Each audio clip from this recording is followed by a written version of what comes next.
Can you do me a solid and turn up the instrumental a little bit on this one? All right, well, I'm Nat Keza.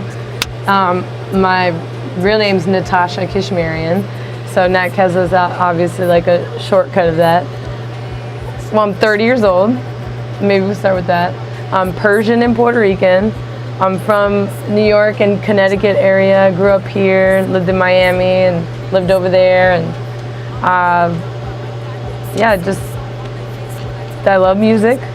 I love writing, and this has been my newest adventure as far as being taken seriously. Like, I've always been a writer since I was a kid, and as far as music goes, I've been in and out of it. As far as like, it's always come to me.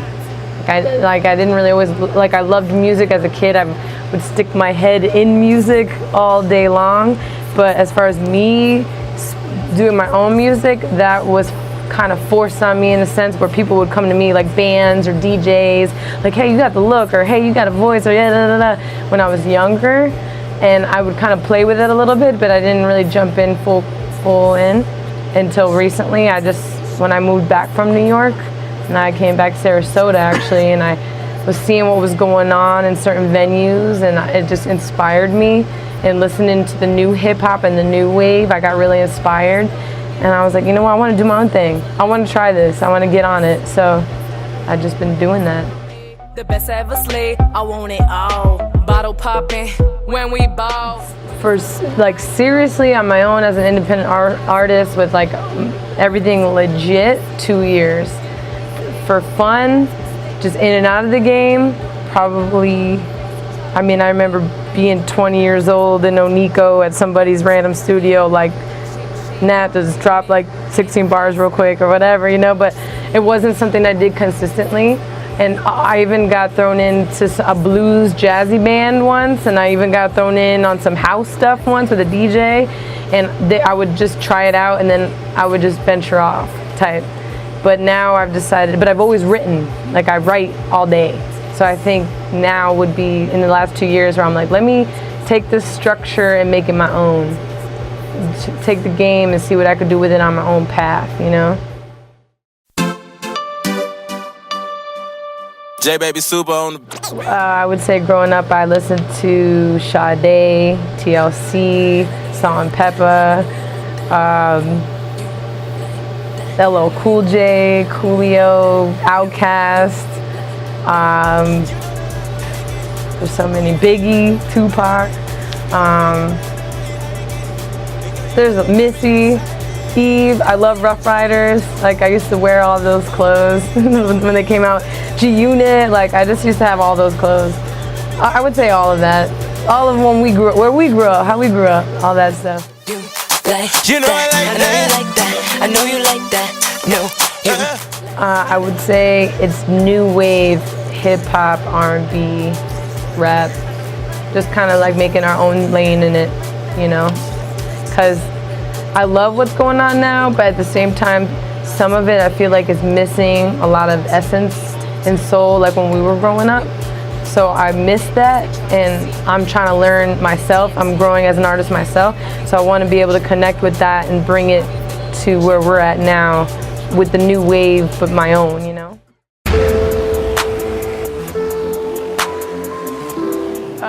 So that's a journey within itself. So when I first started recording, actually it was in Miami. This one cat brought me to his studio, and the vibe was wrong, and I didn't even know where to begin. I didn't feel comfortable. I couldn't lay anything down. And then after that, my next studio experience would be when I moved here. I was like, I can't depend on other people, so I went and got a laptop from Craigslist, got GarageBand, got those like the mics that connect to the computer, and just started doing it in the bathroom. And I was like, all right, let me figure out how to do this. And I started building the music on my own. And I didn't even know how to count bars at the time. I just would listen to it and like, where does the hook go? Where does the verse go? And I would just kind of vibe with it. And then I would put it out there. And then somebody else found my music. And I think that's where it all began, because people who know more than you will try to take advantage of you. so that started happening in the beginning where people were like, hey, you know, this one particular person was just like, I want to artist development you know, blah, blah, blah. So I was like, well, let me learn. So I was learning through him how to do that too, and that studio vibe was okay, but it still was very controlled. And then that didn't work out, and this cat kept all my music. So I was like, okay, I gotta find another spot. Then I found this guy that had like all the best equipment in the world. Like, I don't even know how much money he spent. He told me he could do hip hop. And so I went into his establishment. He was an older guy, old man, and started recording with him. And then when the end of the project, money already spent, I listened to what he's been doing, and I'm like, yo, that's not hip hop. Like, yeah, it sounds crisp as far as the recording, but you're not mixing it the way hip hop's supposed to sound. So that didn't work out. Then I went to another studio in Bradenton, and then I was there for 30 minutes. The guy took forever to set up. He brought other people there to listen to me when I haven't even started yet. And I'm like, this is crazy. So that didn't work out. And then finally I got taken to St. Pete, and I laid a track down at Shorty T's studio in St. Pete, and that was cool. So that's when it started finally like developing, like, okay, this is what it's like professionally. This is how it's supposed to sound. And then after that, where'd I go? Oh, Gino Mays here in Sarasota, and also another cat in Bradenton. I worked with him too, and that was another house studio. And then I just started learning through that. But the thing with that, it was always like you got to pay by the hour. So you have to come prepared, obviously, with your track, and you got to come prepared with your lyrics. And I used to practice knowing them by heart, and you know, it's a lot of pressure because you don't get enough time to be creative. So then I met Jermaine. His artist name's Youngin, and he knew how to do all this too, like mixing and mastering, and we just been vibing musically really well. And we're like, let's make our own studio. Let's take charge of our career. And through this, I've been able to learn how to sing better, flow better, just because I'm not being timed, which I think if you're an artist and you really want to take it seriously, you should build your own stuff, because this way you can develop. I think it's harder to develop when you don't have that time and space, you know? Getting exposure, getting DJs to play your music, getting people to back you up. I think indie artists and hip hop, because I work at the 5 o'clock club here in Sarasota, so I see a lot of bands come in, all local bands or even international bands, and they get paid to perform. But with hip hop independent artists, you really like starting from the bottom. Like, no one's paying you to perform. Actually, they actually charge you to perform sometimes, or you know, it's like a whole nother grind. Like, I feel like people who already been doing it take indie artists and take advantage of them, you know, like, because they don't know yet. So it's, to me, that would be the most difficult thing about being an independent artist, going through the levels, because there really is levels to this shit. Like, you literally have to pay to perform, get tried, deal with crap, maybe get a beat stolen, maybe get some lyrics stolen, maybe get somebody to toss you around a little bit with the whole idea of this or the whole idea of that. And I would say that's the hardest part, because you're not going to get paid. You're not going to see financial benefits right away, maybe for a very long time. So it's something you really have to want. So I would say that's the most difficult part.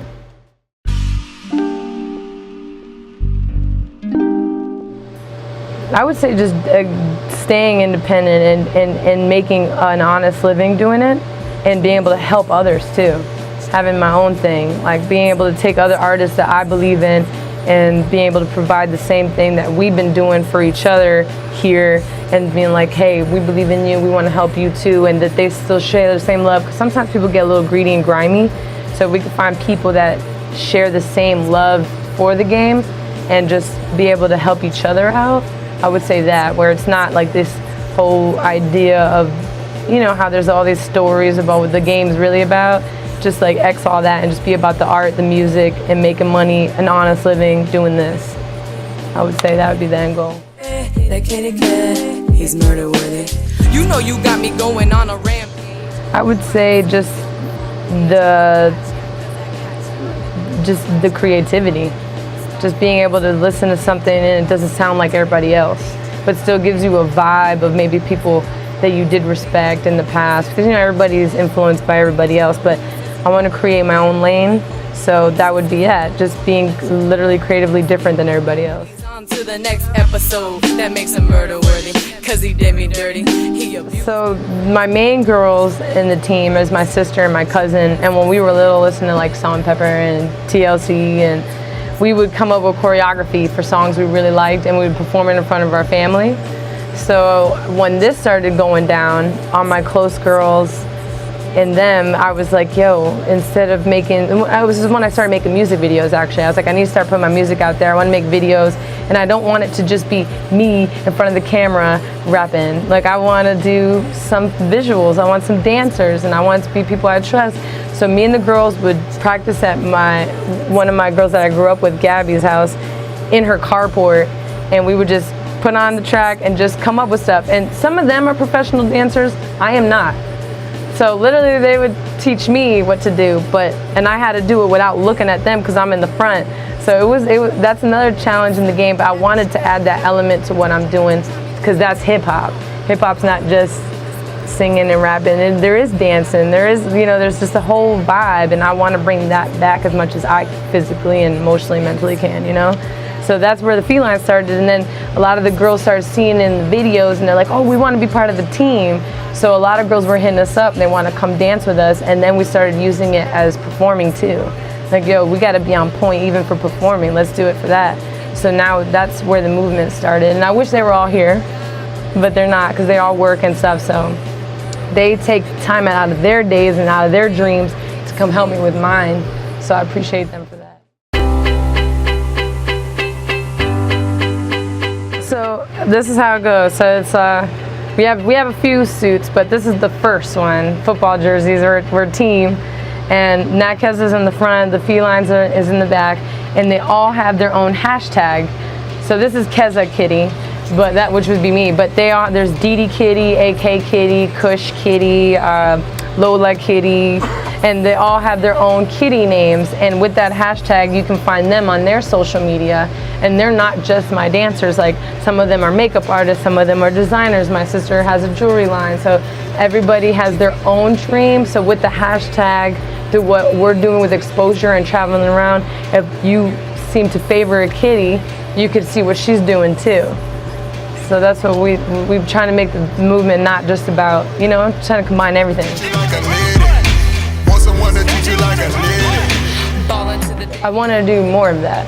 So when I first came back, I was doing most of the performing here in Sarasota, in Bradenton, and as we all know, just music, even just doing one track costs a lot of money because you gotta copyright the song, you gotta buy the beat if you're not making your own beat, you gotta, there's just so much to register it and get the cover made. So even one track is an investment in itself, a huge investment. So to just take that one track and be able to push it, make a video and all that, now traveling expenses is a new expense. So I want to be able to do that more. I want to go to Tampa, I want to go to Orlando, I want to go to Miami, I want to go to Atlanta, I want to go to New Orleans, I want to go to California, I want to go to New York, where I used to live, and be like, yo, what's up guys? Let's check what I'm doing, So I want to do more of that. I want to make that part of my plan, part of my map. So I'm trying to produce really great music so that wherever we go, we can sustain people. And that because it costs money, we want to make that investment worth it, Even just this costs money, printing it out and, So if you really want to do it, you're going to put your money into it. Treats me like a lady, calls me his baby. So this is my mom when she was a belly dancer, and that's how my parents met. And all the images surrounding it is my dad's culture from Iran. So it's all Persian images from a Persian poetry book. And he's a lyricist himself, but it was the Persian poetry. And so I just kind of combined my culture there. And then this is New York City. And the Day of the Dead, Dia de Muerte tattoo. And just, New York, it gets pretty dark over there. There's a vibe over there. There's like a depression that sometimes comes with that grind. So that's what this tattoo is about. And then I have a whole back piece, and actually my artist lives in New York. So whenever I go get work, I go up up there, but. Problem was spending the cash for. Long as you made that booty moving fast for. Most of my stuff has been collaborations because I love working with other artists, but I think with social media, and I think, and especially being a female, I don't want to just hit and talk to everybody that inboxes me. I'd rather there be already a vibe. I meet them in person at a venue or an event or something that's already popping, and there's a good vibe there, and then it could take it from there. But just people hitting me up on, like, I'm not even about like charging for features, really, like not at this level. Like, I'm about making the song, making art. So if all of us, all the artists I work with are on the same page and we all want it the same way, I'm all about the collabs. Like, I love doing collabs, but not just like randomly hit me up. Like, I'm not probably gonna honestly be receptive to that until I meet you, you know what I mean?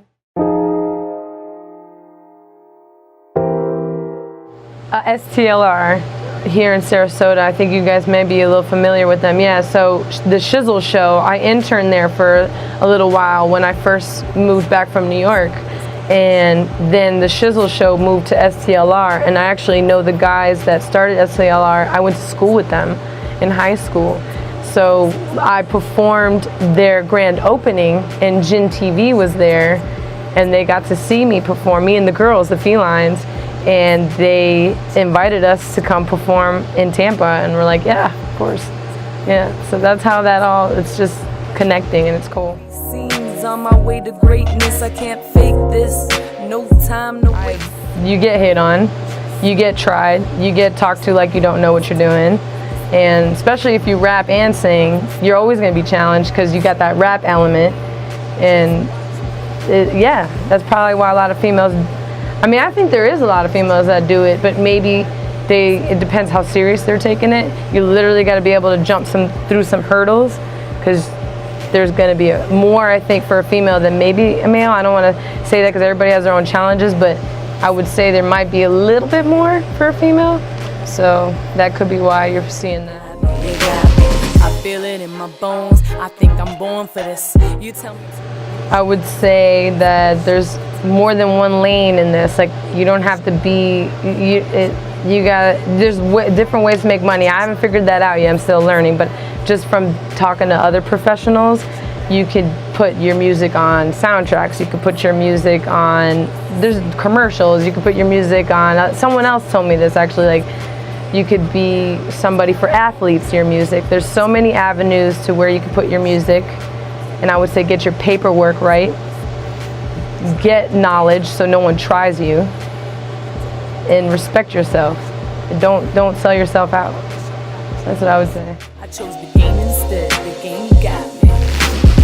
The game got me. I would say, because I'm not just doing this for me, I'm doing it for you. Like, I'm doing it because music is what I grew up on. When I was feeling some type of way, what made me feel better or worse, just because I want to feel whatever I want to feel, was a song. So if I could provide that for someone else, that's a blessing. So I would say following me is following you. Like, I want to learn back and forth type, you know?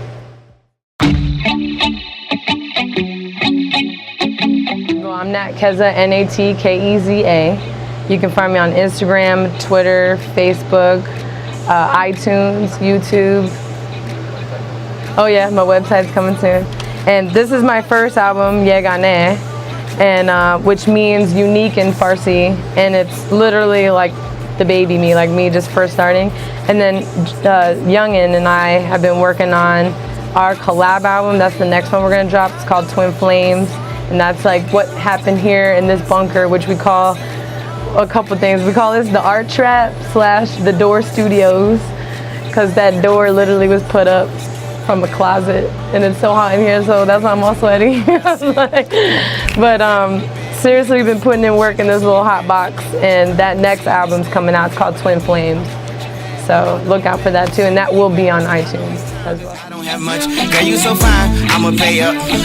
FaceTime, my hands. I didn't even know that someone else gave me that information. So you know what? I love blessing people with this information. So I'll say, when you first make a track, make sure you have exclusive rights to the beat, or at least a solid lease that says you can do whatever you want with it. Because if you have a hit, that'd be what's up. Like, I haven't reached that point yet, but I'm preparing myself for that. And then after that, I would say make sure your name's trademarked. Get a cool like trademark symbol for yourself. And I would say also cdbaby.com is who I've been working with my music. You put your single out on there, and they distribute to Spotify, iTunes, and even other sites I don't even know about, but I know my music is there streaming. And that's, you know, you get respect that way. So if the song is fully legit, then you can have it out like that, and you never know who will hear you. Pandora, I have not figured out yet, but we will be figuring that out soon.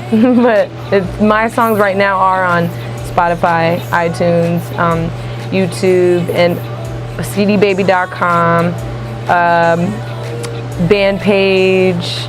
Yeah, they're out there. And there's, again, CD Baby will take your song and put it on sites I haven't even heard of. So I still don't even know where they're at. But as long as your paperwork's right, you're gonna be money when they find your song and they like it. Had me laughing all the time, made me feel like you was mine. How can you blame me for feeling this way? You led me to believe that it was okay.